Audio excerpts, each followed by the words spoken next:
Welcome, dear viewer.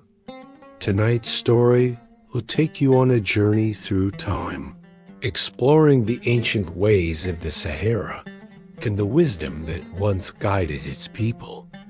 In the sterile glow of smartphone screens, modern humans navigate by satellites they cannot see, guided by algorithms they cannot comprehend.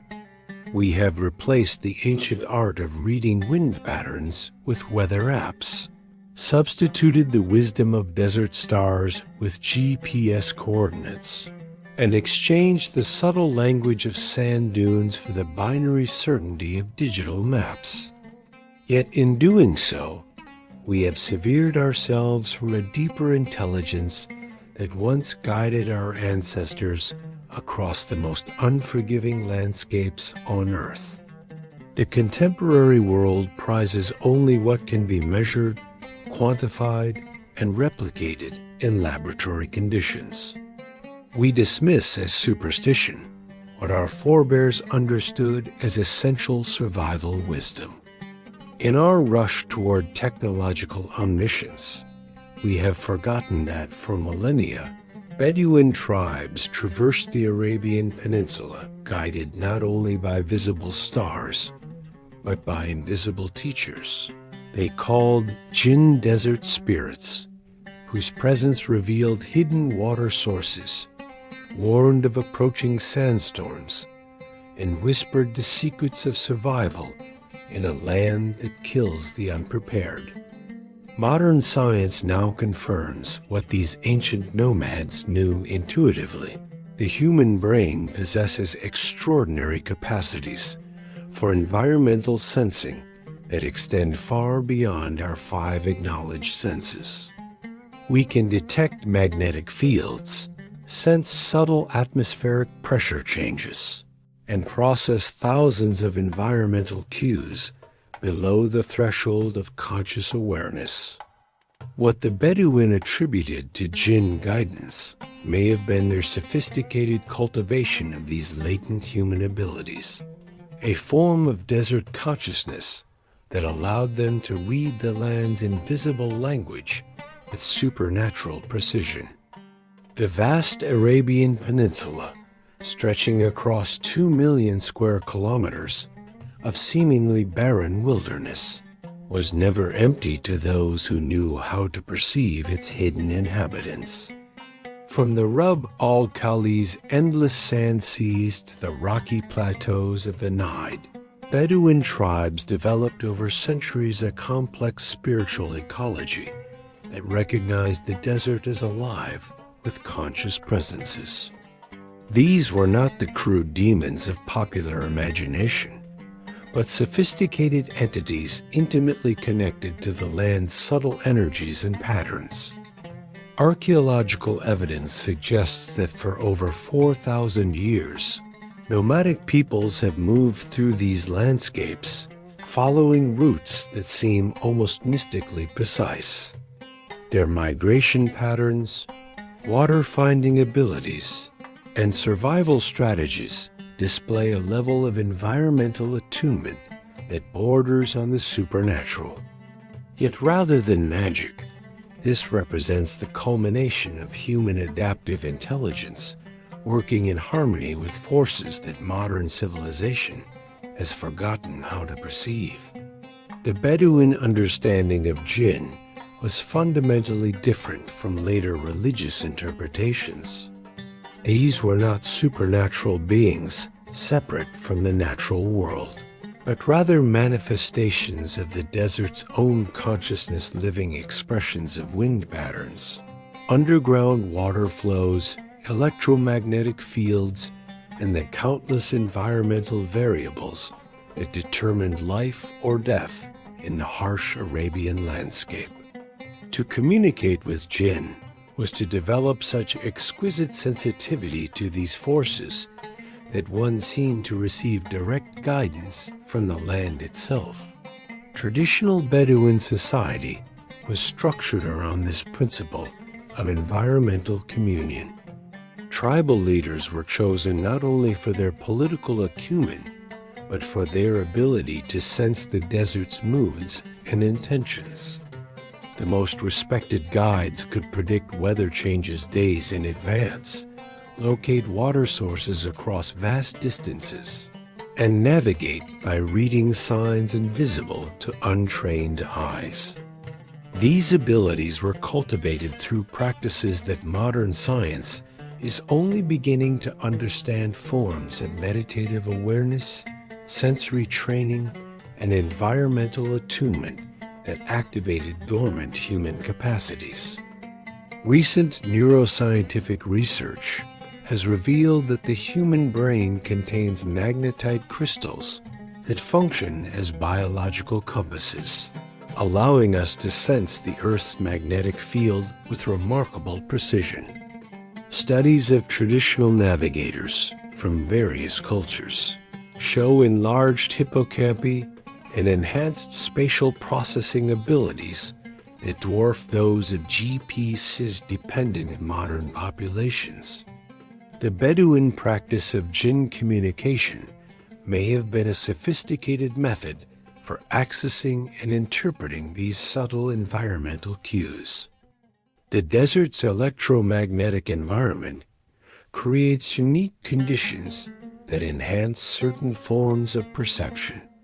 The extreme dryness, minimal light pollution, and vast open spaces of the Arabian Peninsula create an ideal setting for detecting subtle energy patterns. Modern geophysicists have documented how underground water sources create distinctive electromagnetic signatures, how approaching weather systems generate measurable changes in atmospheric electricity, and how lunar cycles influence everything from ground moisture to animal behavior patterns that served as navigation aids for traditional peoples. Bedouin Jinn wisdom was passed down through oral traditions that encoded practical survival knowledge within spiritual narratives. Stories of helpful Jinn guiding travelers to water were actually detailed instructions for reading landscape features that indicated underground springs. Tales of warning Jinn who protected tribes from danger contained sophisticated meteorological knowledge about recognizing the signs of approaching sandstorms, flash floods, and other desert hazards. The training to perceive Jinn guidance began in childhood and continued throughout life. Young Bedouins learned to sit in desert silence for hours, developing the concentrated attention necessary to detect subtle environmental changes. They practiced distinguishing between different types of wind, each carrying distinct information about weather patterns, seasonal changes, and the location of distant water sources. They learned to read the behavior of insects, birds, and small mammals whose movements revealed the presence of underground streams and the approach of environmental changes. Perhaps most importantly, they cultivated what they called desert dreams, a form of enhanced intuitive perception that allowed experienced guides to sense optimal routes, predict weather changes, and locate resources through what appeared to be supernatural means. Modern sleep research has shown that REM sleep patterns are crucial for consolidating spatial memory and processing environmental information. The Bedouin practice of brief, frequent rest periods in harmony with natural circadian rhythms may have optimized these cognitive processes. The social structure of Bedouin tribes reflected their understanding of Jinn wisdom as a communal resource rather than individual supernatural power. Decisions about migration routes, campsite locations, and resource allocation were made collectively, with multiple tribe members contributing their perceptions of environmental conditions. This distributed sensing network allowed the group to process far more environmental information than any individual could manage alone. Women held particularly important roles as interpreters of Jinn guidance, often serving as the primary readers of subtle environmental signs. Their responsibilities included monitoring the health and behavior of livestock animals, whose acute senses served as early warning systems for approaching dangers. They also maintained the oral traditions that preserved generations of accumulated environmental knowledge disguised as spiritual teachings. The Bedouin understanding of time was fundamentally different from modern linear concepts.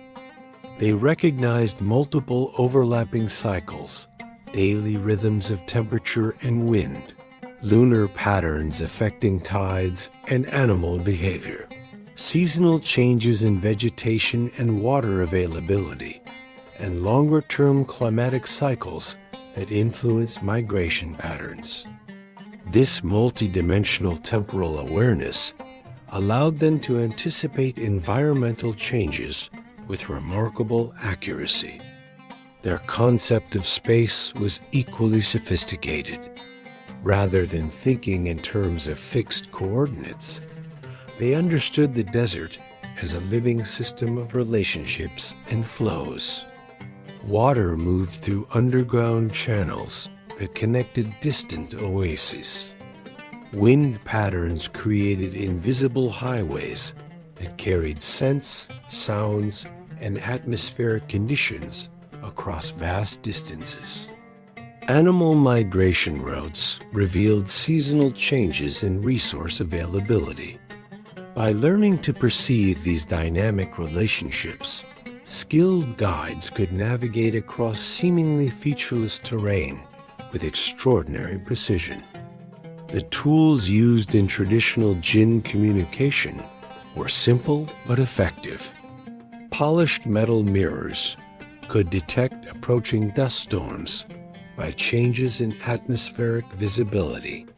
Thin strips of fabric or animal hair revealed wind direction and intensity with remarkable sensitivity. Small containers of water showed minute vibrations that indicated the proximity of underground streams. These seemingly primitive instruments were actually sophisticated environmental sensors that amplified the human capacity to detect subtle changes in desert conditions. Traditional Bedouin diet played a crucial role in maintaining the physiological sensitivity necessary for perceiving Jinn guidance. Their foods were carefully chosen for their effects on mental clarity and environmental awareness. Dates provided sustained energy without the blood sugar spikes that could impair concentration. Camel milk contained unique proteins and fats that supported neurological function in extreme desert conditions. Certain medicinal plants enhanced sensory acuity and maintained the physical resilience necessary for extended periods of heightened environmental awareness. The spiritual practices surrounding Jinn communication were equally practical in their effects. Ritual purification with sand served not only symbolic functions, but also helped maintain the hygiene necessary for health in water-scarce environments. Specific breathing techniques optimized oxygen utilization during physically demanding desert travel. Meditation practices enhanced the focused attention required for detecting subtle environmental cues. Modern urban environments systematically disable the human capacities that Bedouin culture carefully cultivated. Constant artificial lighting disrupts the circadian rhythms that optimize environmental awareness. Background noise masks the subtle auditory cues that traditional peoples used for navigation and weather prediction. Air conditioning in sealed buildings eliminate the atmospheric pressure changes that naturally alert us to approaching weather systems. Perhaps most significantly, our reliance on external technology for navigation and environmental monitoring has caused widespread atrophy of the brain, regions responsible for spatial processing and environmental awareness. GPS devices provide precise coordinates, but eliminate the need to develop the complex spatial memory that allowed traditional navigators to maintain accurate mental maps of vast territories. Weather apps give us tomorrow's forecast, but eliminate the incentive to develop the sensory skills necessary for reading atmospheric conditions directly. The psychological effects of this technological dependence extend far beyond practical navigation skills. The Bedouin understanding of Jinn guidance provided a profound sense of connection to the natural world that countered the existential isolation that plagues modern populations. To perceive the desert as alive with conscious presences transformed the experience of wilderness from hostile emptiness to active partnership with intelligent forces. Contemporary research in environmental psychology confirms that people who maintain active connections to natural environments show significantly lower rates of anxiety, depression, and stress-related disorders. The Bedouin practice of Jinn communication may have provided a sophisticated framework for maintaining psychological resilience in one of Earth's most challenging environments. Their approach to uncertainty was particularly instructive for modern anxiety-ridden populations. Rather than seeking complete control over environmental variables, Bedouin culture taught adaptive responsiveness to constantly changing conditions. Jinn guidance was never conceived as providing absolute certainty, but rather as offering the best available information for making informed decisions under conditions of incomplete knowledge. This comfort with uncertainty enabled extraordinary resilience in the face of desert hazards. When sandstorms arose, water sources dried up, or planned routes became impassable, experienced Bedouins could rapidly adjust their strategies based on new environmental information. Their survival depended not on rigid planning, but on maintaining constant awareness of changing conditions and the flexibility to respond appropriately.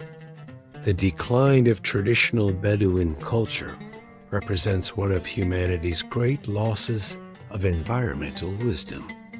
As nomadic peoples have been settled in permanent communities, their ancient skills have rapidly deteriorated. Younger generations, raised with access to modern technology, show little interest in learning the demanding practices necessary for developing Jinn sensitivity. Within a few more decades, this accumulated knowledge of millennia may be completely lost.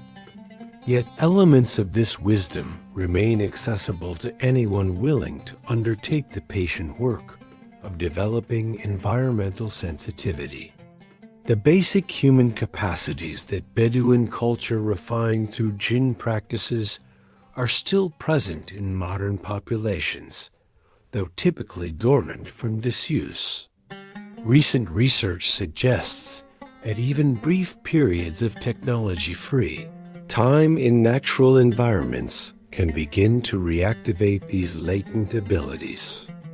Simple practices borrowed from Bedouin tradition can help modern people begin recovering their environmental awareness. Regular periods of silent observation in natural settings help develop the concentrated attention necessary for detecting subtle environmental cues. Learning to distinguish between different types of wind cloud formations, and atmospheric conditions begins to rebuild the sensory discrimination that traditional peoples took for granted. More challenging, but potentially more rewarding, is the practice of technology-free navigation. Even in familiar urban environments, navigating without GPS while paying close attention to solar position, wind direction, and other environmental cues begins to reactivate the spatial processing abilities that modern technology has largely replaced. Extended camping trips in wilderness areas provide opportunities for more intensive practice of environmental awareness skills. The Bedouin understanding of dreams as sources of environmental information offers another avenue for recovering traditional wisdom. Modern sleep research has confirmed that dreams play crucial roles in processing spatial information and consolidating environmental memories. Keeping a dream journal and paying particular attention to dreams involving landscapes, weather, or travel can help restore awareness of the subconscious environmental processing that continues even during sleep. Perhaps most importantly, we can begin to change our fundamental relationship with uncertainty and environmental variability. Instead of seeking complete control through technology, we can practice the Bedouin approach of maintaining adaptive awareness and flexible responsiveness to changing conditions. This requires accepting that perfect prediction is impossible while developing confidence in our ability to respond appropriately to unexpected circumstances. The implications extend far beyond individual practice. Our civilization's growing vulnerability to environmental disruption reflects our severed connection to the subtle environmental awareness that traditional cultures maintained as a matter of survival necessity. Climate change, resource depletion, and ecological collapse require responses that go beyond technological solutions to encompass the kind of intimate environmental relationship that Bedouin Jinn wisdom exemplified. Indigenous knowledge systems worldwide share striking similarities to Bedouin Jinn practices, suggesting that this form of environmental consciousness represents a fundamental human capacity rather than a unique cultural anomaly. Australian Aboriginal Dreamtime navigation, Inuit sea ice reading, Amazon forest guidance systems, and countless other traditional practices all involve sophisticated methods for perceiving and interpreting subtle environmental information. The convergence of these diverse traditions points toward evolutionary adaptations that equipped our ancestors for survival in complex natural environments. These capacities remain encoded in human genetics and neurology, waiting to be reactivated through appropriate practice and environmental exposure. The Bedouin example provides one of the most detailed models for how such reactivation might be accomplished. Their approach was holistic, integrating physical training, mental discipline, social cooperation, and spiritual practices into a comprehensive system for environmental attunement. No single technique or practice was sufficient. The full development of Jinn sensitivity required lifelong commitment to all aspects of desert consciousness. This suggests that recovering environmental awareness in modern contexts will require similarly comprehensive approaches that address the multiple factors contributing to our current disconnection from natural processes. The technological infrastructure of modern civilization systematically undermines the conditions necessary for developing environmental sensitivity. Yet within this infrastructure, spaces remain where ancient wisdom can be cultivated and applied. Urban environments contain their own subtle patterns in relationships that reward careful observation and interpretation. Weather systems, seasonal changes, and natural cycles continue to operate even in heavily modified landscapes. The challenge lies in learning to perceive these patterns while remaining embedded in technological systems that obscure them. This requires developing what might be called hybrid consciousness, the ability to utilize modern tools while maintaining direct environmental awareness. Rather than complete rejection of technology, this approach seeks integration of ancient wisdom with contemporary capabilities. Such integration becomes increasingly urgent as global environmental challenges demand responses that exceed the capacity of purely technological solutions.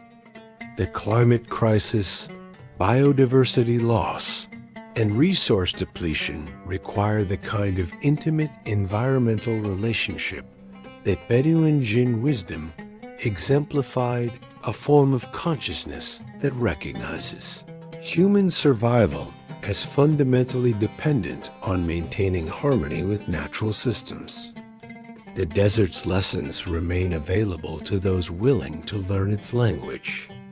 In the silence between grains of sand, in the subtle variations of wind and light, in the patience required to detect water sources across vast distances, the ancient teachers continue their instruction.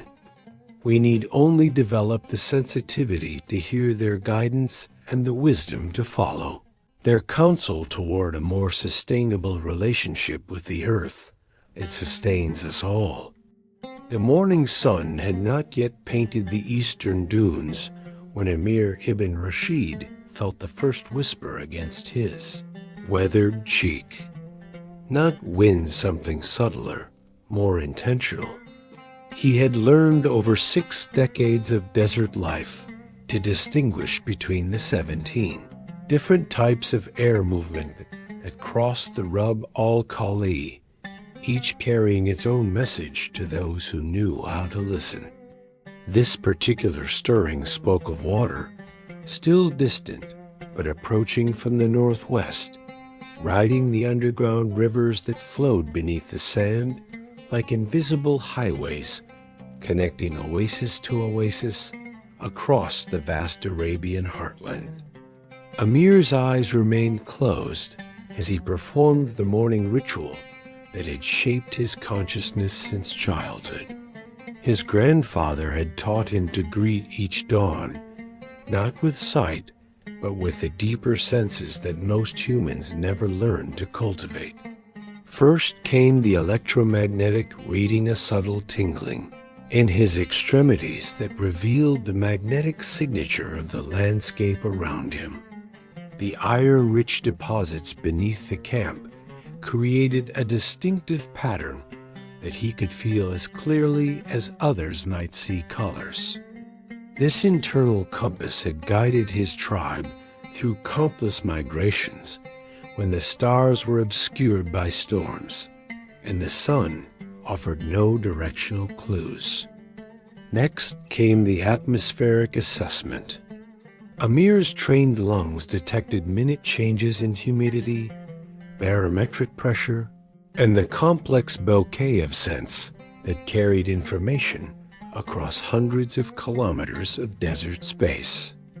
Today's readings told a story of convergence: moisture from the distant Arabian Sea, dust signatures from the great sand rivers of the empty quarter, and the distinctive alkaline tang that preceded the seasonal winds. Weather patterns were shifting 3 days ahead of their visible manifestation, and the jinn who guided such knowledge were already whispering their warnings to those prepared to receive them. The old sheik's weathered hands moved through the ritualized, gestures that accompanied his morning communion with the desert's invisible inhabitants. These were not superstitious mumblings, but precise calibrations of consciousness, techniques refined over millennia to enhance human sensitivity to environmental signals. Each gesture corresponded to a specific type of awareness, the sweeping motion that opened perception to electromagnetic fields, the delicate finger positions that enhanced auditory discrimination, the breathing patterns that optimized neural processing of atmospheric data. As tribal elder and keeper of the ancient ways, Amir bore responsibility for decisions that meant life or death for 43 souls. The traditional Bedouin leadership structure recognized that such choices required access to information beyond ordinary human senses. The title Sheikh originally meant one who perceives the hidden, a reference not to mystical powers, but to the sophisticated, environmental awareness that desert survival demanded.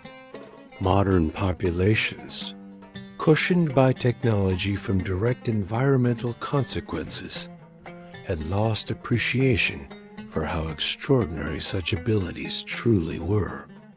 Amir's internal weather station now registered a disturbance approximately 200 kilometers to the northeast. The atmospheric electricity was building in patterns that suggested a major sandstorm would arrive within 72 hours.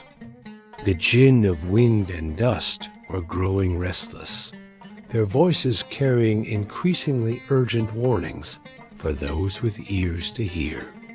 But there was something else, a secondary pattern beneath the storm signature that spoke of opportunity rather than danger. Underground water was rising in response to the atmospheric pressure changes, bringing previously inaccessible springs closer to the surface. The Sheikh's eyes opened at last, revealing pupils contracted to pinpoints despite the pre-dawn darkness. Decades of desert living had adapted his vision to extract maximum information from minimal light, while his other senses had expanded far beyond normal human ranges. He could distinguish the footfalls of individual camels from 3 kilometers away, identify specific tribal members by their breathing patterns during sleep, and detect the presence of underground water by subtle changes in plant growth patterns invisible to untrained observers. Rising silently from his sleeping mat, Amir began the morning inspection that would determine his tribe's survival strategy for the coming days. Each step was placed with deliberate precision, his bare feet reading the sand story through texture, temperature, and the nearly imperceptible vibrations that traveled through the desert floor. The overnight cooling had created specific patterns in the sand grains that revealed wind direction, humidity levels, and the movement of small animals whose presence indicated water sources and safe passage routes. 30 meters from the main camp, Noura bint Halil was already deep in her own communion with the dawn. At 19, she represented the new generation of desert consciousness, her youthful awareness still plastic enough to absorb the ancient teachings, while sharp enough to perceive nuances that sometimes escaped even experienced elders. Her training had begun in infancy, when her mother first placed her on camelback to feel the rhythm of desert travel and learn the subtle language of environmental change through her body's responses to shifting conditions.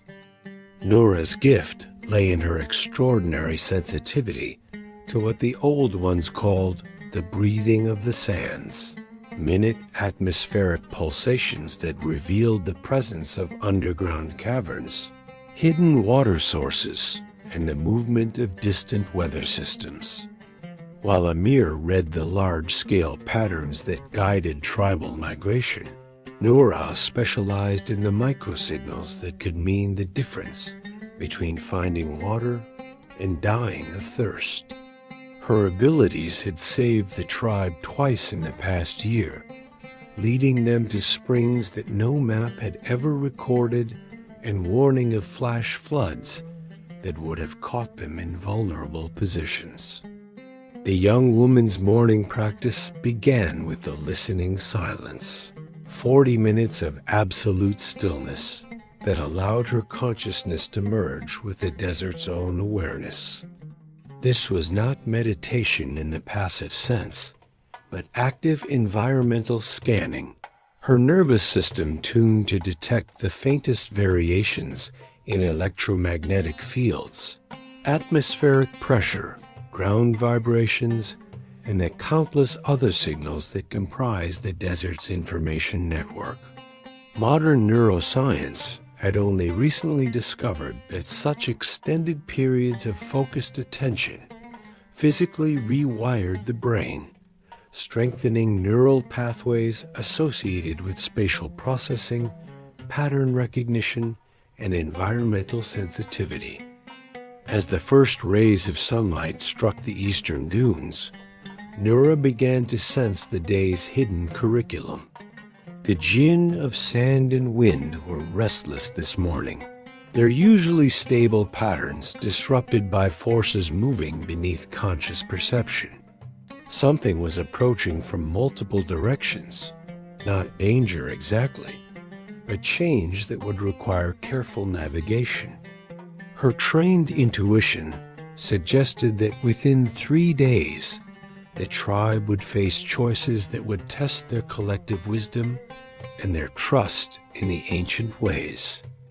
The young keeper of stories rose gracefully from her prayer position and began the walking meditation that would complete her morning attunement. Her path wound through the sleeping camp in a pattern that seemed random, but actually followed lines of optimal electromagnetic flow, places where the Earth's subtle energies ran strongest and clearest. These energy lines, invisible to untrained perception, formed a natural grid across the desert landscape that experienced navigators learned to read like highways. Following these lines during daily practice helped maintain the energetic sensitivity necessary for perceiving Jinn guidance during emergencies. Each footstep was placed with conscious intention as Noura performed what outsiders might mistake for a simple walk, but was actually a sophisticated form of environmental data gathering. The temperature differential between sand and air revealed overnight wind patterns. The behavior of insects emerging with the dawn indicated humidity levels, and the likelihood of finding water in specific directions. The distant calls of birds carried information about weather conditions hundreds of kilometers away, their flight patterns serving as biological barometers for atmospheric changes too subtle for mechanical instruments to detect. By the time the sun had cleared the horizon, both Amir and Noura had completed their individual assessments of the day's environmental conditions. Now came the crucial phase of tribal decision-making, the synthesis of multiple perceptions into collective wisdom. This process, refined over centuries of desert survival, demonstrated how traditional cultures had developed sophisticated methods for processing environmental information that far exceeded individual cognitive capacity. The morning council convened, as it had for countless generations, with the tribe's most sensitive individuals sharing their overnight perceptions and dawn readings.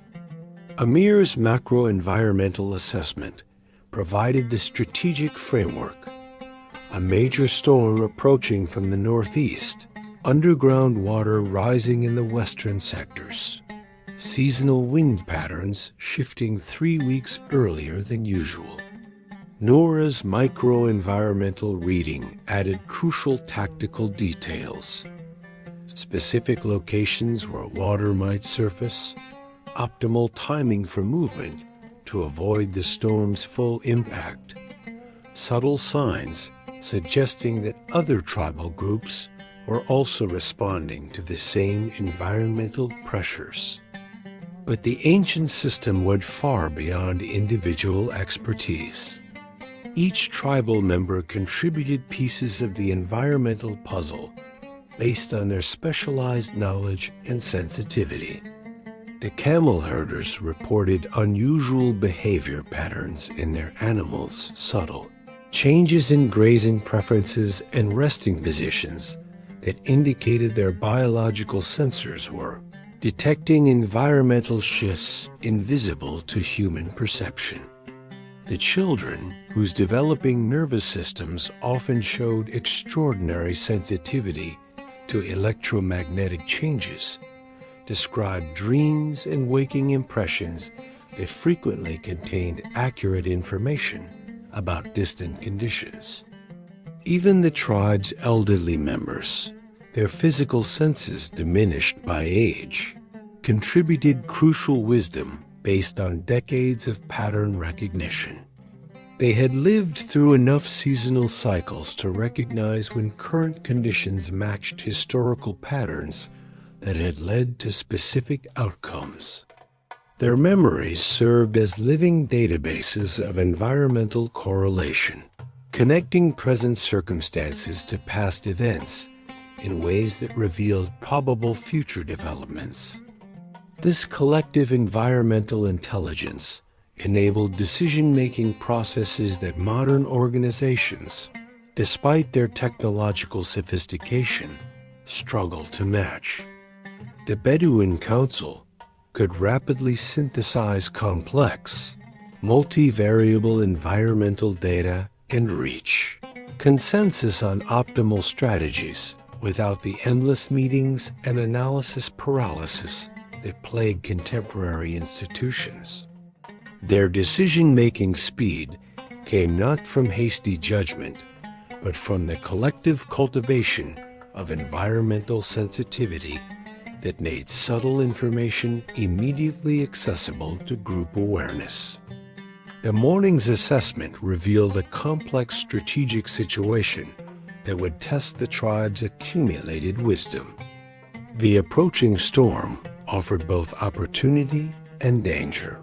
It would provide much-needed rainfall and bring previously inaccessible water sources within reach. But it also posed significant risks to anyone caught in exposed positions when the winds reached full intensity. The optimal strategy required precise timing and coordination that could only be achieved through complete trust in the Jinn guidance system. Amir's weather reading suggested that the storm would arrive in exactly 71 hours, reaching peak intensity 12 hours later before beginning to subside. During the height of the storm, winds would exceed 100 kilometers per hour, making travel impossible and turning even small dunes into shifting landscapes that could bury the unwary. But in the 24 hours immediately following the storm's passage, the atmospheric pressure changes would force underground water to the surface in locations that were normally bone dry. Nora's more detailed scanning revealed 3 specific areas where this water emergence was most likely to occur. Her sensitivity to underground flow patterns, developed through years of training in electromagnetic detection, indicated natural collection points where the storm's effects would create temporary springs. These locations were currently 15 to 20 hours travel from the tribe's present position, close enough to reach safely, but far enough to require immediate departure if they hoped to arrive before other groups claimed the resources. The decision required weighing multiple variables with incomplete information under time pressure, exactly the kind of complex choice that had shaped Bedouin culture for millennia. Remaining in their current location guaranteed safety during the storm, but meant losing the opportunity to access the temporary water sources. Moving toward the predicted emergence points increased risk, but offered the possibility of securing water supplies that could sustain the tribe through the coming dry season. Traditional Western decision-making approaches would have demanded detailed risk analysis, probability calculations, and extensive consultation before reaching consensus. The Bedouin system operated through collective intuitive assessment that synthesized rational analysis with environmental sensitivity in ways that modern management theory is only beginning to understand. Each council member contributed their specialized knowledge while remaining open to the subtle environmental cues that might reveal factors beyond logical analysis. A tribal decision emerged through what anthropologists term distributed cognition, a form of group intelligence that exceeds the sum of individual contributions. As the morning council progressed, a shared understanding gradually crystallized around the optimal strategy. The tribe would begin moving immediately toward the northwestern emergence point, traveling through the day and night to reach the predicted location 18 hours before the storm's arrival.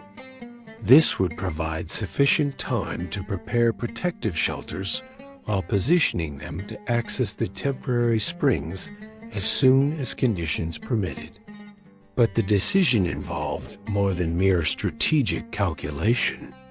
The choice reflected the tribe's fundamental relationship with uncertainty and their trust in the Jinn guidance system that had sustained their ancestors through countless similar challenges.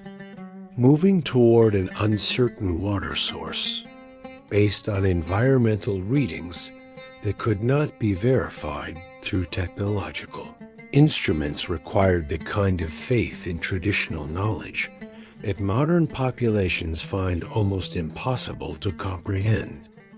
As the council concluded and tribal members began preparations for immediate departure, Amir reflected on how this decision-making process embodied principles that extended far beyond desert survival. The integration of individual expertise with collective wisdom, the balance between rational analysis and intuitive perception, the willingness to act decisively under conditions of uncertainty. These capabilities had enabled small nomadic groups to thrive in one of Earth's most challenging environments for thousands of years. The morning's activities demonstrated how traditional Bedouin culture had solved problems that continue to challenge modern organizations. Their ability to process complex environmental information rapidly and reach consensus on optimal strategies without technological support revealed cognitive and social capabilities that contemporary civilization had largely abandoned in favor of mechanical solutions. Yet the approaching storm would test whether these ancient capabilities remained viable in a world increasingly dominated by technological rather than environmental awareness. As the tribe prepared for what might be their final journey guided purely by Jinn wisdom, both Amir and Nura understood that they were participating in something far more significant than a simple survival decision. They were demonstrating the continuing relevance of human capabilities that had evolved over millions of years, but were rapidly disappearing under the influence of technological dependence. Whether their ancient knowledge would prove sufficient for the challenges ahead remained to be seen. But their willingness to trust in the desert's invisible teachers reflected a form of courage that modern civilization desperately needed to recover. The great irony was that while contemporary culture possessed unprecedented access to environmental data through satellite monitoring, weather prediction models, and geographic information systems, it had lost the human capacity to process this information in ways that supported rapid, effective decision-making under pressure. The Bedouin system, based on direct environmental awareness rather than technological mediation, often produced superior results precisely because it maintained the intimate connection between human consciousness and natural processes that technology had severed.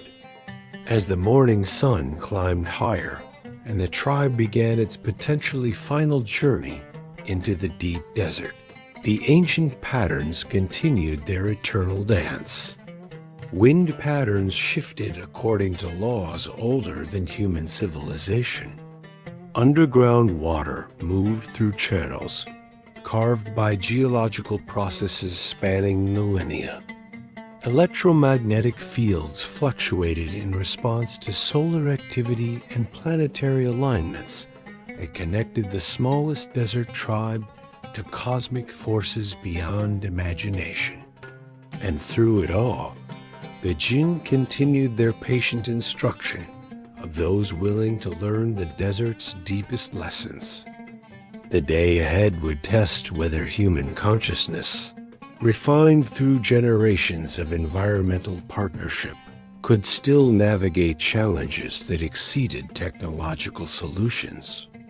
As Amir and Noura led their people into the vast silence of the Rub al-Khali, they carried with them not only the accumulated wisdom of their ancestors, but the hope that ancient knowledge might yet provide guidance for a world that had forgotten how to listen to the earth's subtle teachings. The morning's preparations revealed the intricate practical knowledge that supported the tribe's environmental sensitivity. Every tool, technique, and tradition had evolved to enhance rather than replace direct human awareness of natural conditions. Their leather water containers were designed to detect minute temperature changes that indicated underground springs. Their woven fabrics incorporated fibers whose behavior revealed humidity levels and atmospheric pressure variations. Even their traditional foods were chosen for their effects on neural sensitivity and environmental awareness. Unlike modern technology, which created barriers between human consciousness and natural processes, traditional Bedouin tools amplified and refined innate human capabilities. Their polished metal mirrors served not only practical purposes, but also as instruments for detecting atmospheric disturbances too subtle for ordinary vision. The carefully arranged stones around their campsites created acoustic environments that enhanced their ability to hear distant sounds carrying environmental information. Their ritual arrangements of personal possessions helped maintain the electromagnetic sensitivity necessary for perceiving Jinn guidance. As the tribe began its movement across the desert landscape, every aspect of their travel demonstrated the integration of practical skill with environmental awareness that had sustained nomadic peoples for millennia.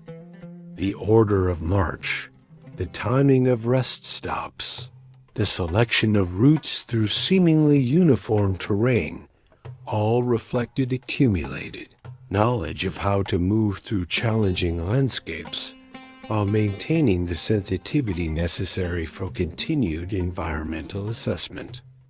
The camels themselves served as extensions of human environmental awareness, their acute senses providing early warning of dangers and opportunities that might escape human detection. Experienced herders had learned to read their animals' behavior as clearly as others might read written texts, interpreting subtle changes in posture, breathing, and movement patterns that revealed information about distant water sources, approaching weather changes, and the presence of other travelers. The afternoon's journey would test all these capabilities as the tribe moved deeper into the desert's heart, guided by environmental signals that remained invisible to technological instruments, but spoke clearly to consciousness trained in the ancient ways. As the sun reached its zenith and the great silence of the empty quarter settled around them, Amir and Noura continued their eternal dance with forces older than human memory, carrying forward knowledge that connected the present moment to the deepest wisdom of the past, while pointing toward possibilities that the future had yet to reveal. The contrast between this ancient caravan and the modern world's approach to navigation could not have been more stark.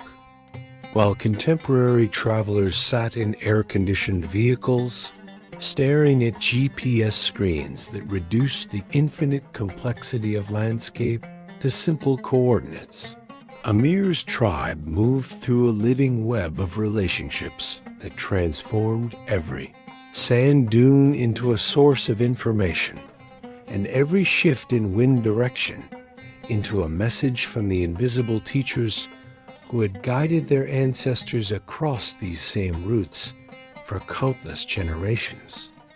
Modern neuroscience has begun to understand what the Bedouin knew intuitively, that the human brain contains specialized regions for processing spatial and environmental information that remain largely dormant in technology-dependent populations.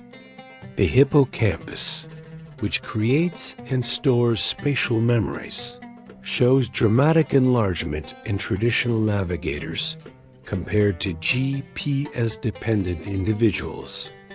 The superior parietal cortex, responsible for integrating sensory information into environmental awareness, develops extraordinary sensitivity in cultures that depend on direct environmental perception for survival. But the Bedouin understanding went far beyond individual neurological adaptation. They recognized that environmental awareness was fundamentally a collective phenomenon, emerging from the interaction between multiple consciousness tuned to different aspects of the natural world. Their tribal structure reflected this understanding, with specialized roles that maximized the group's ability to process environmental information, while maintaining the flexibility necessary for rapid adaptation to changing conditions. The women of the tribe, led by masters like Noura's and Fatima, specialized in reading the subtle biological indicators that revealed water sources, seasonal changes, and the presence of edible plants. Their knowledge encompassed not only the obvious signs of vegetation and animal life, but also the microscopic world of bacteria, fungi, and other organisms whose presence indicated specific environmental conditions. They could detect the distinctive scent of underground water from distances that amazed even experienced male guides, and their ability to locate medicinal plants in seemingly barren landscapes bordered on the supernatural. The men, following Amir's example, focused on the larger patterns of weather, terrain, and long-distance navigation that guided tribal movement across vast territories. But their expertise was equally sophisticated, encompassing detailed knowledge of star positions, seasonal wind patterns, and the electromagnetic signatures of different landscape features.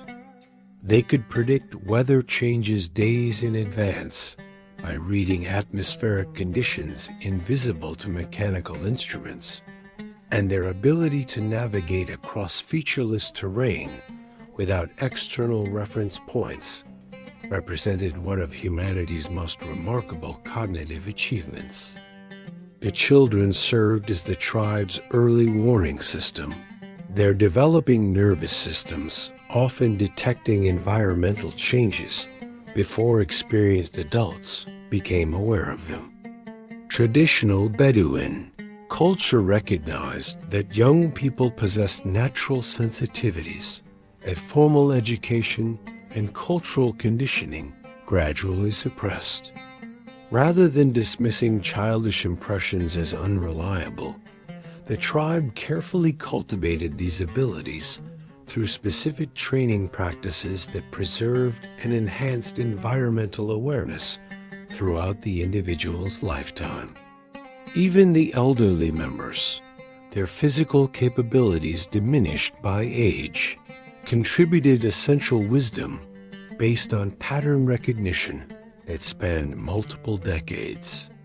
They had witnessed enough seasonal cycles, weather patterns, and environmental changes to recognize subtle correlations that might escape younger, more physically capable individuals.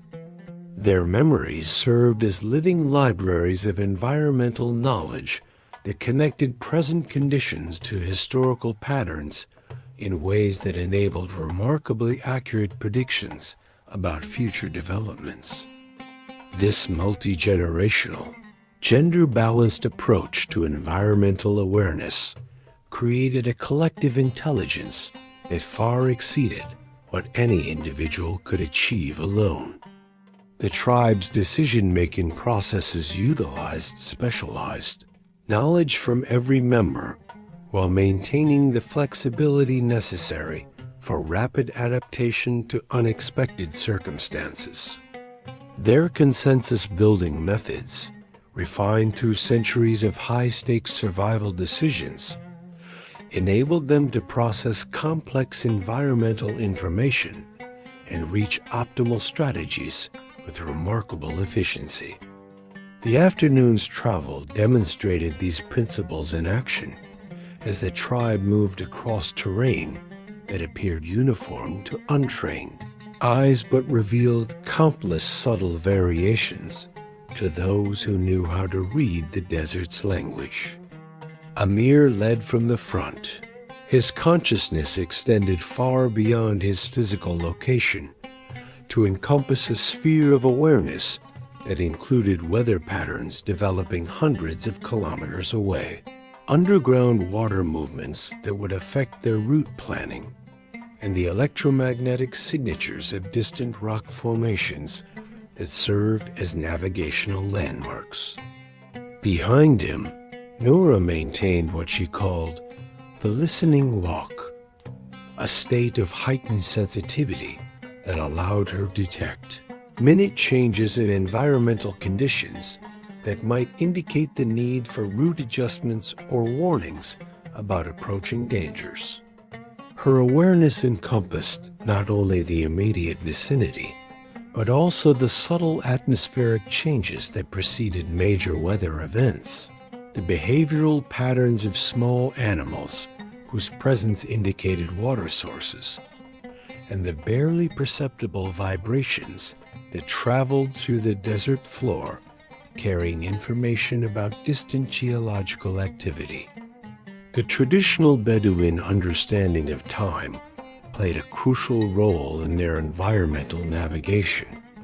Unlike modern linear concepts that treat time as uniform and measurable, desert consciousness recognized multiple overlapping temporal cycles that influenced every aspect of environmental conditions. Daily rhythms of temperature, humidity, and wind patterns created predictable sequences that experienced guides could read like clockwork. Lunar cycles affected everything from tidal influences on underground water to the behavior of nocturnal animals whose movements revealed safe passage routes. Seasonal changes operated on longer timescales, but with equally predictable patterns that influenced migration routes, water availability, and the timing of major tribal movements. The most experienced guides could detect the subtle signs that indicated when seasonal transitions were, beginning weeks before they became obvious to casual observation. These early warnings enabled crucial decisions about resource allocation, route planning, and the timing of important tribal activities. Beyond these relatively obvious cycles, Bedouin environmental awareness encompassed what they called the deep rhythms, longer-term patterns that spanned multiple years or even decades. These included the irregular cycles of rainfall that determined the availability of pasture land, the shifting patterns of underground water that influenced the viability of different migration routes, and the complex interactions between atmospheric conditions and geological processes that created the ever-changing landscape of the Arabian Peninsula.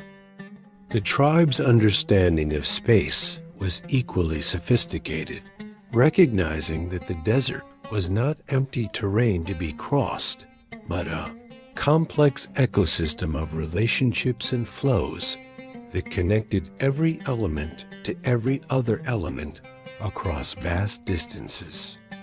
Water moved through underground channels that linked distant oases in networks invisible to surface observation. Wind patterns created aerial highways that carried scents, sounds, and atmospheric conditions across the entire Arabian Peninsula. Animal migration routes revealed seasonal changes in resource availability that guided human movement patterns. Most remarkably, the Bedouin recognized that consciousness itself was an environmental factor that influenced the landscape's behavior. Their practices of Jinn communication were based on the understanding that focused human awareness could detect and influence the subtle energy patterns that governed natural processes. This was not mystical thinking, but practical recognition of the two-way relationship between conscious observation and environmental phenomena that quantum physics has only recently begun to explore. The afternoon's journey provided continuous examples of this consciousness-environment interaction, as Amir and Noura demonstrated their ability to sense environmental changes before they became physically manifest. Amir's weather sensitivity detected the approaching storm through electromagnetic patterns that would not register on mechanical instruments for another day. Noura's water-finding abilities revealed underground sources through subtle changes in vegetation and soil conditions that preceded the actual emergence of springs by several hours. These capabilities were not supernatural gifts, but learned skills that anyone could develop through appropriate training and practice. The key was learning to quiet the constant mental chatter that normally obscured subtle environmental signals while maintaining the focused attention necessary for detecting minute changes in sensory input. Traditional Bedouin training methods accomplished this through a combination of physical conditioning, mental discipline, and environmental exposure that gradually expanded the individual's sensory range and processing capacity. The physical conditioning involved adapting to desert conditions in ways that enhanced rather than diminished environmental sensitivity. Unlike modern approaches that seek to buffer humans from environmental variability through technological protection, Bedouin training deliberately increased exposure to natural conditions while teaching the body to extract maximum information from minimal sensory input. This produced individuals whose environmental awareness far exceeded normal human ranges, while maintaining the physical resilience necessary for surviving in harsh conditions. Mental discipline focused on developing the concentrated attention necessary for detecting subtle environmental signals while filtering out irrelevant sensory input. This required learning to maintain focused awareness for extended periods without mental fatigue, while remaining flexible enough to shift attention rapidly when environmental conditions changed.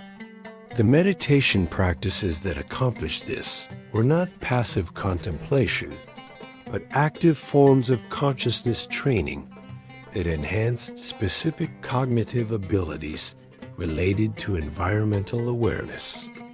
Environmental exposure provided the practical experience necessary for learning to interpret the complex signals that comprised the desert's information network.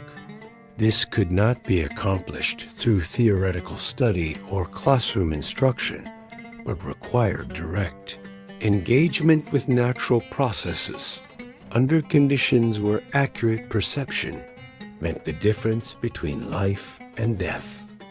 The high stakes of desert survival created the motivation necessary for developing extraordinary sensory capabilities, while providing immediate feedback about the accuracy of environmental assessments.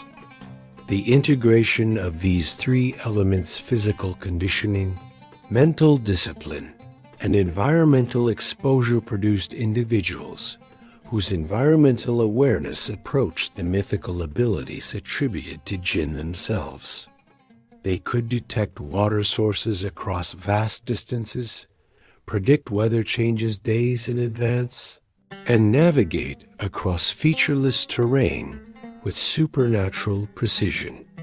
Yet these abilities were not mysterious powers, but natural human capacities that had been refined through generations of practical application. The tribal structure that supported this development reflected sophisticated understanding of how individual abilities could be enhanced through social cooperation. The Bedouin recognized that environmental awareness was not a solitary achievement, but a collective phenomenon that emerged from the interaction between multiple consciousness tuned to different aspects of the natural world.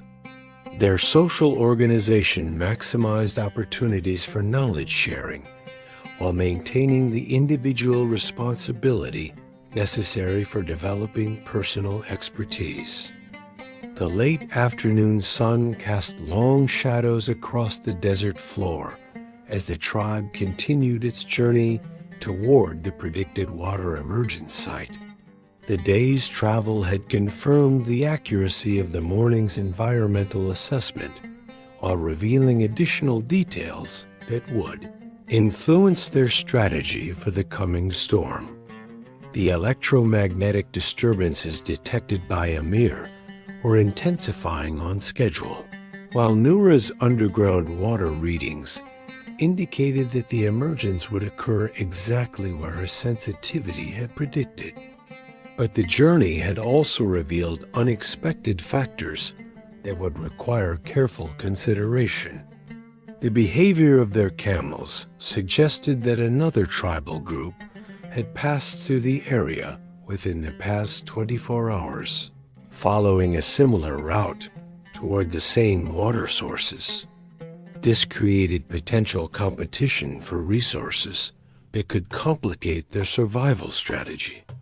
The traditional Bedouin approach to such situations emphasized negotiation and resource sharing rather than conflict, but the approaching storm would create time pressures that might strain these cooperative traditions.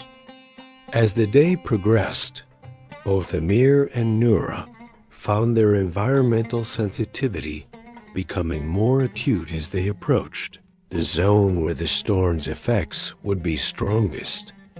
This heightened awareness was not unusual. Experienced guides often reported that their abilities became more pronounced during periods of environmental stress, when accurate perception was most crucial for survival. The approaching storm was generating electromagnetic disturbances that seemed to enhance rather than interfere with their ability to read subtle environmental signals. The scientific explanation for this phenomenon relates to the way that changing atmospheric conditions affect the electromagnetic fields that influence neural activity. The buildup of atmospheric electricity that precedes major storms creates conditions similar to those used in modern brain stimulation techniques designed to enhance cognitive performance. The Bedouin had long recognized that their Jinn communication abilities were strongest during periods of environmental transition, when the normal patterns of earth and sky were undergoing dramatic changes. This understanding had led to the development of specific techniques for utilizing environmental stress to enhance rather than impair human awareness. Instead of seeking shelter from challenging conditions, experienced guides learned to use environmental intensity as a tool for accessing deeper levels of consciousness. The approaching storm would provide opportunities for environmental communion that were available only during periods of maximum atmospheric activity. As evening approached and the tribe prepared for the night's camp, the ancient rhythms continued their eternal dance. The sun's position provided precise timing information that guided decisions about rest periods, food preparation, and the complex logistics of desert travel. The emerging stars would soon provide the celestial navigation references that would guide their continued journey toward the water emergence site. And beneath the surface of conscious awareness, the subtle signals that comprise the desert's information network continued their constant flow of data about conditions near and far. The night ahead would test the tribe's ability to maintain environmental awareness under conditions of reduced visibility while preparing for the storm that would arrive in less than 48 hours. Their success would depend not only on individual expertise, but on the collective wisdom that had sustained their ancestors through countless similar challenges. As they prepared for what might be their final night guided purely by traditional knowledge, both Amir and Nura understood that they were participating in something far more significant than a simple survival exercise. They were demonstrating the continuing viability of human consciousness as a tool for environmental navigation in a world increasingly dominated by technological mediation. Whether their ancient knowledge would prove sufficient for the challenges ahead remained to be seen, but their willingness to trust in the desert's invisible teachers reflected a form of courage that modern civilization desperately needed to recover. The evening's camp demonstrated the sophisticated integration of practical skill with environmental awareness that characterized traditional Bedouin culture. The selection of the campsite considered not only obvious factors like wind protection and ground stability, but also subtle electromagnetic patterns that would enhance sleep quality and maintain the environmental sensitivity necessary for continued guidance. The arrangement of tents, Cooking fires and animal enclosures created acoustic and electromagnetic environments that supported rather than interfered with the tribe's collective environmental awareness. Even the timing of evening activities reflected environmental considerations that modern camping completely ignores. The preparation of food, the care of animals, and the social interactions that maintained tribal cohesion were all coordinated with natural rhythms that optimized human performance while maintaining harmony with the desert's own patterns of activity. The result was a form of environmental integration that supported both individual well-being and collective survival in ways that no technological system could replicate. As the desert night settled around them and the first stars appeared in the darkening sky, the ancient patterns of environmental awareness continued their eternal dance. The tribe's survival depended on their ability to maintain consciousness partnership with forces that operated beyond the reach of mechanical instruments while preparing for challenges that would test the limits of human adaptive capacity. In the silence between heartbeats and the space between thoughts, the desert's invisible teachers continued their patient instruction of those willing to learn the deepest lessons of environmental consciousness. The night brought its own set of environmental signals that required different forms of awareness than daytime navigation. As darkness settled over the camp, Amir began the evening ritual that would maintain the tribe's connection to Jinn, guidance through the vulnerable hours when human senses were naturally diminished.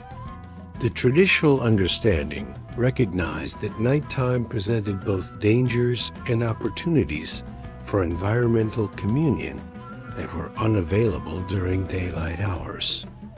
The desert's electromagnetic environment underwent dramatic changes after sunset, as the cooling air created atmospheric conditions that enhanced the transmission of subtle energy patterns across vast distances. Experienced guides had learned to utilize these nocturnal conditions for long-range environmental scanning that could detect changes occurring hundreds of kilometers away. The approaching storm was generating electromagnetic disturbances that would normally interfere with such perception. But Amir's decades of training had taught him to read even these disruptions as sources of information about the storm's intensity, direction, and timing.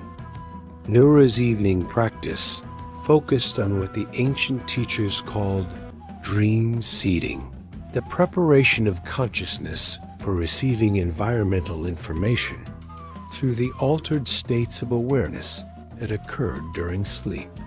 Modern sleep research has confirmed that the brain continues processing environmental data throughout the night, often revealing patterns and connections that escaped conscious detection during waking hours. The traditional Bedouin approach had developed sophisticated methods for accessing and interpreting this nocturnal environmental processing. The young woman's preparation involved specific breathing techniques that optimized the brain's oxygen supply while inducing the relaxed alertness necessary for environmental receptivity. She arranged her sleeping position to align with magnetic field lines that enhanced rather than disrupted the subtle electromagnetic processes that influenced dream content. Most importantly, she formulated specific questions about environmental conditions that would guide her unconscious processing toward the information most crucial for tribal survival. The scientific basis for these practices relates to the discovery that the brain's hippocampus, which processes spatial and environmental information, shows increased activity during REM sleep phases. This nocturnal processing consolidates environmental memories while detecting patterns that might not be apparent to conscious analysis.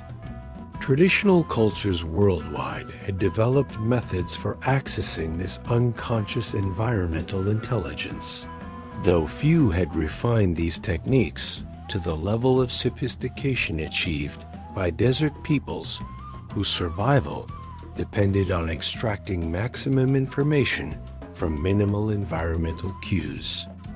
As the night deepened, the camp settled into the rhythms that had sustained nomadic peoples for millennia. The distribution of watch duties reflected sophisticated understanding of how individual circadian rhythms could be coordinated to maintain optimal collective awareness throughout the night. Some members were naturally suited for early evening vigilance. Others showed peak alertness during the midnight hours, and still others demonstrated maximum environmental sensitivity just before dawn. This natural variation in sleep-wake cycles, which modern society treats as problematic deviation from standardized schedules, was recognized by traditional cultures as an adaptive advantage that enhanced group survival. By coordinating these individual differences, the tribe could maintain continuous environmental monitoring while ensuring that each member received adequate rest.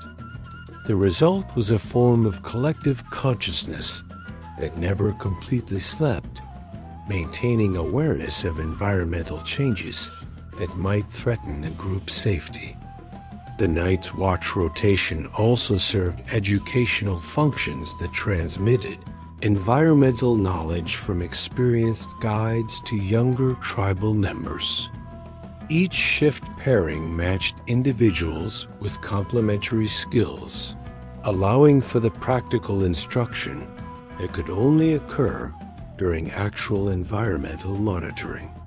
The subtle art of distinguishing between different types of night sounds, reading the behavior of nocturnal animals, and detecting the atmospheric changes that preceded weather shifts required direct experience under the guidance of masters who had refined these abilities over decades of practice. During the deep hours of the night, when most of the tribe slept and only the most sensitive individuals maintained conscious vigilance, the desert revealed secrets that were hidden during the bustling activity of daytime travel. The profound silence that settled over the landscape allowed for the detection of sounds that traveled enormous distances through the still air. The distant rumble of approaching storms, the subtle sounds of underground water movement, and the barely audible calls of animals whose behavior indicated environmental changes. The electromagnetic environment also reached its peak sensitivity during these hours, when human-generated interference was minimal and the Earth's natural energy patterns flowed with maximum clarity. Experienced guides reported that their most accurate long-range environmental assessments occurred during this period of maximum natural quiet, when consciousness could extend its range far beyond normal limits to encompass weather systems, underground water movements, and other environmental factors that would influence tribal survival. Amir's midnight watch demonstrated the extraordinary environmental awareness that traditional training could develop. Sitting motionless in the camp's center, his consciousness expanded to encompass a sphere of awareness that extended to the visible horizon and beyond. His weathered hands rested on the sand in positions that maximized his sensitivity to ground vibrations, while his trained hearing distinguished between the 17 different types of wind movement that carried information about atmospheric conditions across the vast desert landscape.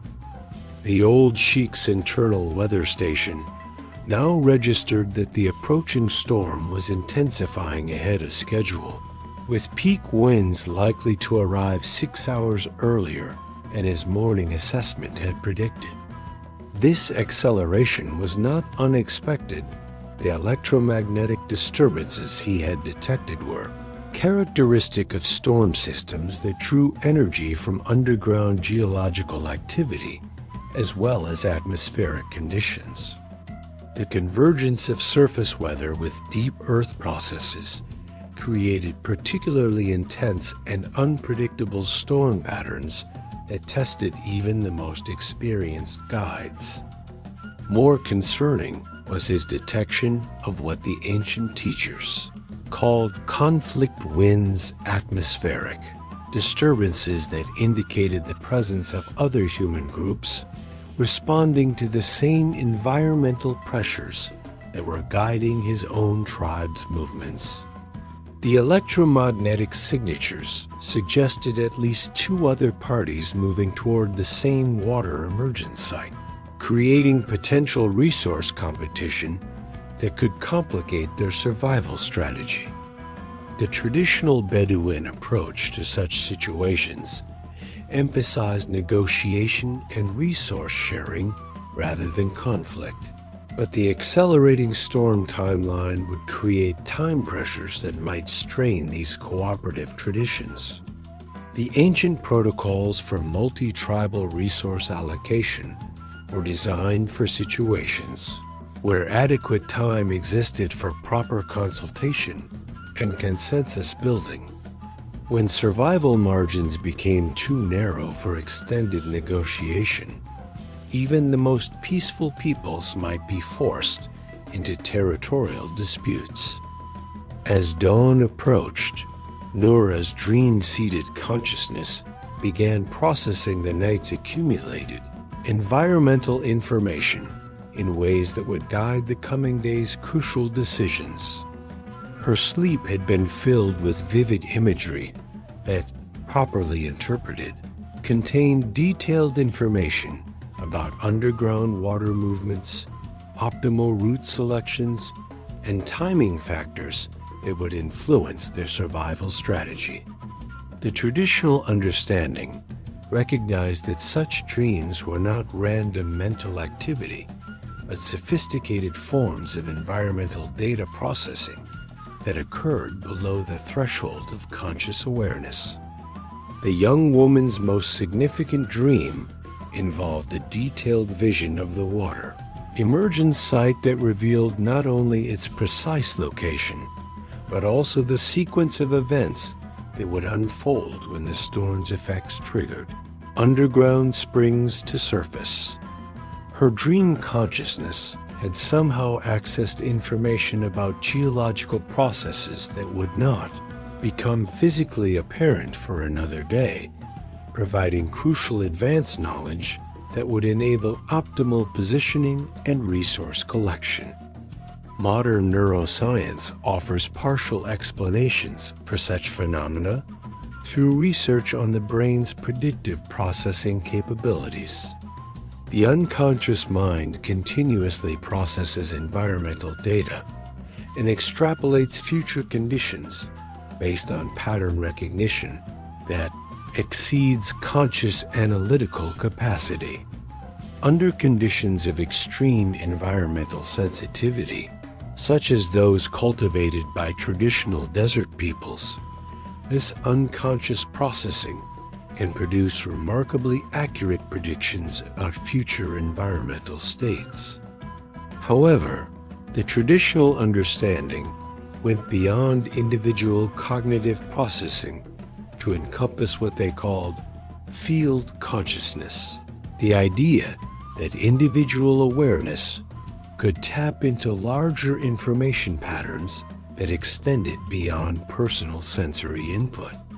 This concept, which seems mystical from modern perspectives, may relate to recent discoveries in quantum physics about the non-local nature of information and the possibility that consciousness itself plays a fundamental role in determining physical reality. As the pre-dawn hours brought the first subtle lightening of the eastern sky, both Amir and Noura began their morning environmental assessments with knowledge that would prove crucial for the day's survival decisions.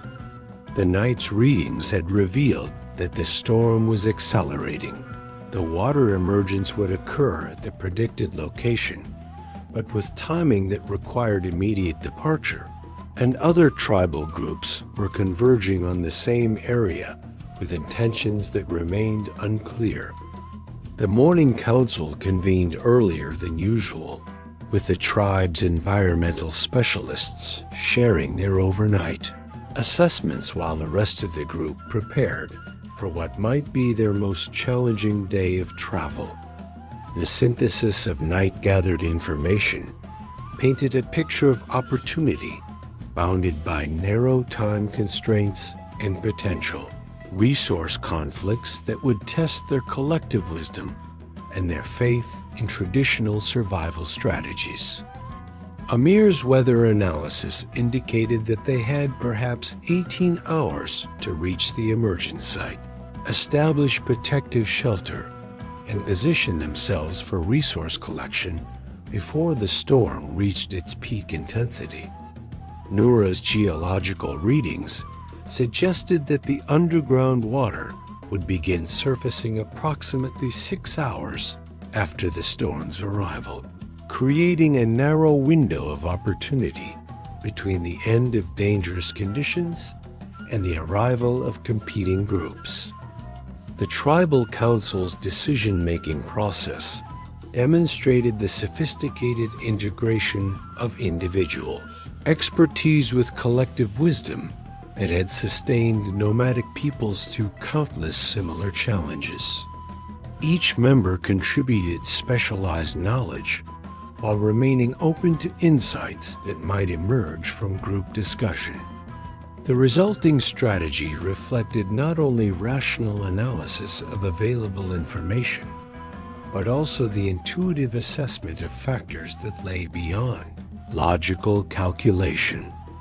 The decision to continue toward the emergence site, despite increased risks, reflected the tribe's fundamental trust in the Jinn guidance system that had sustained their ancestors through generations of desert survival. This was not blind faith, but informed confidence based on centuries of experience with environmental prediction methods that had proven reliable under even the most challenging conditions. Their willingness to act on information obtained through traditional means, despite its apparent contradiction of safe conservative choices, demonstrated a form of courage that modern technological civilization has largely forgotten. As the tribe prepared for departure, the morning's activities revealed the intricate coordination of practical skills with environmental awareness that characterized traditional desert culture. The packing of equipment considered not only obvious factors like weight and durability, but also subtle electromagnetic properties that might interfere with environmental sensitivity during the coming journey. Traditional tools were chosen for their ability to enhance rather than diminish human awareness of natural conditions. The arrangement of the travel formation reflected sophisticated understanding of how group movement could be optimized for collective environmental monitoring while maintaining the flexibility necessary for rapid response to changing conditions. The most environmentally sensitive individuals were positioned to maximize their scanning range, while the physically strongest members were placed to provide protection and support during challenging passages. Even the timing of departure considered factors that modern travelers completely ignore. The specific moment chosen for beginning the day's journey was calculated to optimize the tribe's arrival at the emergence site relative to underground water cycles. atmospheric pressure changes, and the complex interactions between earth and sky that would influence both the storm's behavior and the geological processes that would bring water to the surface. The early morning travel demonstrated the extraordinary environmental awareness that traditional training could develop under conditions of extreme challenge. As the tribe moved across terrain that appeared uniform to untrained observation, Amir and Noura maintained constant assessment of environmental factors that would influence their survival prospects over the coming days. Their awareness encompassed not only immediate conditions, but also the subtle patterns that would determine water availability, shelter options, and escape routes if their primary strategy proved unsuccessful.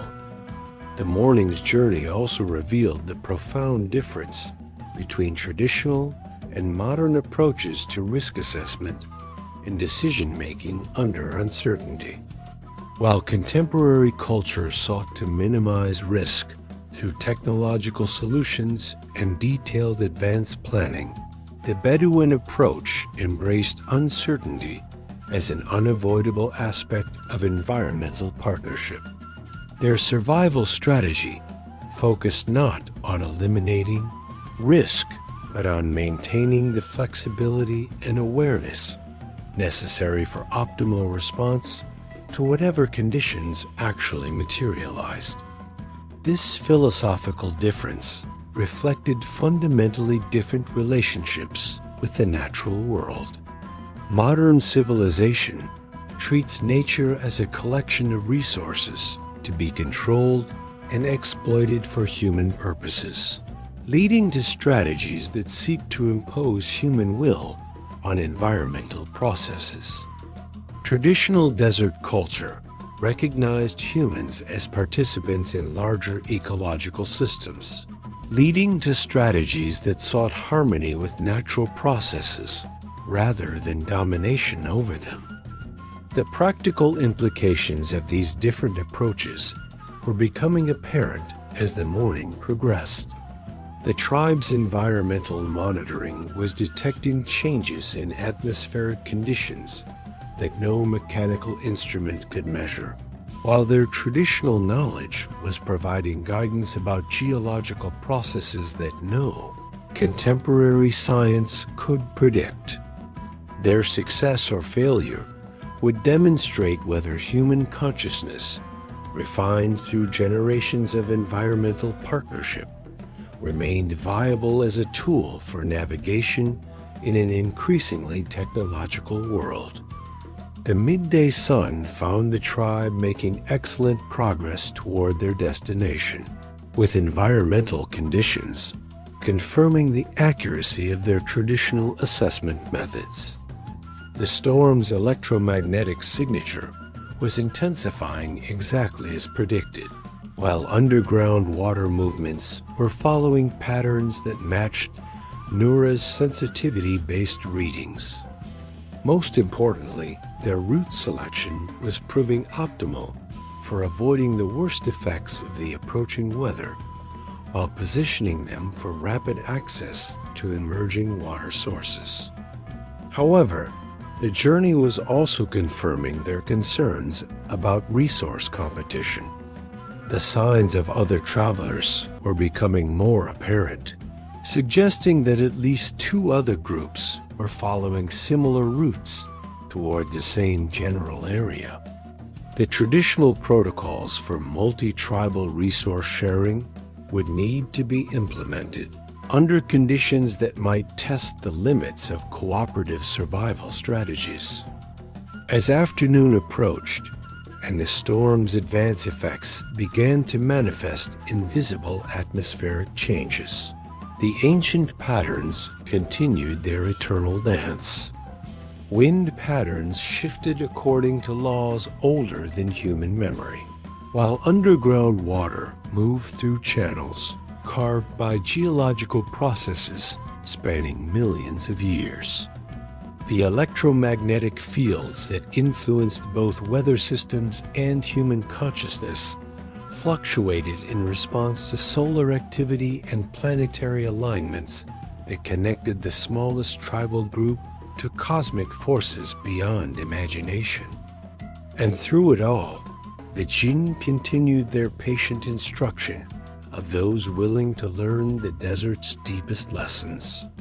In the space between wind and sand, between thought and sensation, between individual awareness and collective wisdom, the invisible teachers offered guidance to consciousness refined enough to receive their subtle communications.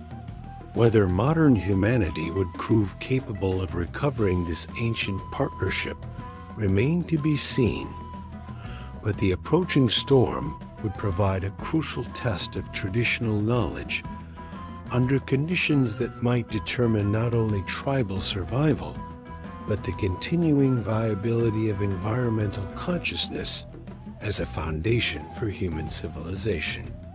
The afternoon's intensifying atmospheric conditions created ideal circumstances for the deepest forms of environmental communion that traditional desert culture had developed. As electromagnetic disturbances increased and the normal patterns of earth and sky underwent dramatic changes, experienced guides found their sensitivity to Jinn guidance reaching levels that were possible only during periods of maximum environmental transition. The approaching storm was generating conditions that would either validate the ancient wisdom or reveal its limitations under the extreme challenges that lay ahead. The tribe's continued progress toward the emergence site demonstrated not only individual courage, but collective faith in knowledge systems that modern civilization had abandoned in favor of technological solutions. Their willingness to risk everything on environmental assessments that could not be verified through mechanical instruments reflected a form of trust in natural processes that contemporary culture found almost impossible to comprehend. Yet their survival depended precisely on maintaining this trust while preparing for challenges that would test the limits of traditional wisdom under conditions of unprecedented difficulty. As the day advanced and the storm's leading edge became visible on the northern horizon, Amir and Noura led their people deeper into the heart of the desert's great teaching. The ancient knowledge that had sustained their ancestors through countless similar trials was about to face its ultimate test, while the invisible forces that had guided nomadic peoples for millennia prepared to reveal whether human consciousness could still navigate challenges that exceeded technological solutions.